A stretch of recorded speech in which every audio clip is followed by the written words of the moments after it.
আলে আপা গান করবেন, আপনারা শুনবেন। তো দেখেন, মাজার হয়েছে বেসিক্যালি আমরা আমাদের একটা পত্রিকা আছে চিন্তা, এটার মাজার নিয়ে একটা সংখ্যা করছি, মাজার এবং গণপরিষদ, এটা পিছনে পাবেন, আমাদের ইয়ে আছে। বাংলাদেশে মাজার হয়েছে গরিবদের আশ্রয়স্থল, যাদের বাড়িঘর নাই।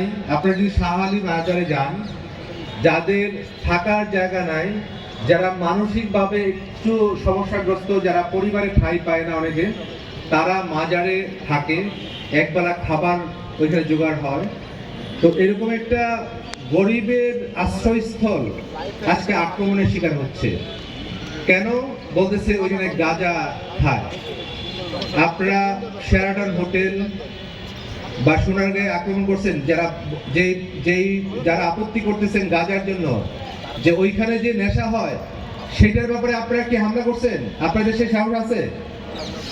আর মাজার কোনো গাঁজার আশ্রয় না, মাজার হইছে গরিব মানুষের রুহানি যে চর্চা, বা বাংলাদেশের মানুষের, মুসলমানের যে রুহানি জার্নি, সেইটার পবিত্র স্থান। সেইখানে বাংলাদেশের সাধকরা তাদের যে স্মৃতি, যারা ইসলাম প্রচার করছে তাদের যে স্মৃতি, এটা তাদের স্মৃতিধাম, এটা কোনো পূজার ব্যাপারও না।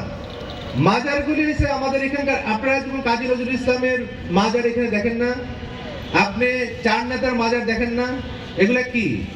এগুলা স্মৃতিধাম, এগুলা কোনো পূজার জন্য না। তাহলে মাজারও আমাদের এখানে যে জ্ঞানী লোকরা যারা সমাজের জন্য কাজ করছে, চিন্তা করেছে, তাদের স্মৃতি রক্ষার ধাম। তাদেরকে স্মরণে ভক্তরা বছরে একবার উরুস করে, প্রতি বৃহস্পতিবার জমায়েত হয়। ওরা তাদের রুহানি খোরাকের অংশ আকারে তারা গান করে অলিয়া উলিয়ার শানে, আল্লাহ রাসূলের শানে। তো এইরকম একটা রুহানি জায়গায় আক্রমণ মানে মানুষের মনে আক্রমণ। বাংলাদেশের হাজার হাজার গরিব সাধারণ মানুষ যারা এই মাজারের সাথে যুক্ত, তাদের রুহে আপনারা আক্রমণ করতেছেন, তাদের খোরাকে আক্রমণ করতেছেন, তাদের আশ্রয়স্থলে আক্রমণ করতেছেন।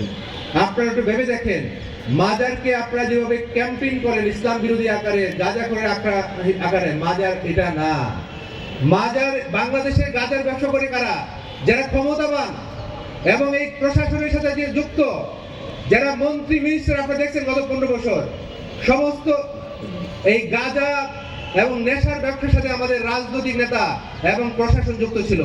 আপনারা তাদের উপরে আক্রমণ না করে, তাদের বিচার না করে, আপনারা গরিব মানুষকে, অসহায় মানুষের মাজার আশ্রয়স্থল, তাদের রুহানি জার্নির যে চর্চার জায়গা, সেইখানে আক্রমণ করতেছেন কেন? হয় আপনারা যদি এতই সহি হইতেন, তাহলে আপনারা যেই মন্ত্রী মিনিস্টাররা, এমপিরা গাজার ব্যবসার আসল উদ্যোক্তা এবং শেল্টার দাদা, তাদের আক্রমণ করতেন, তাদের বাড়িঘর আক্রমণ করতেন। সেটা তো করেন না আপনারা।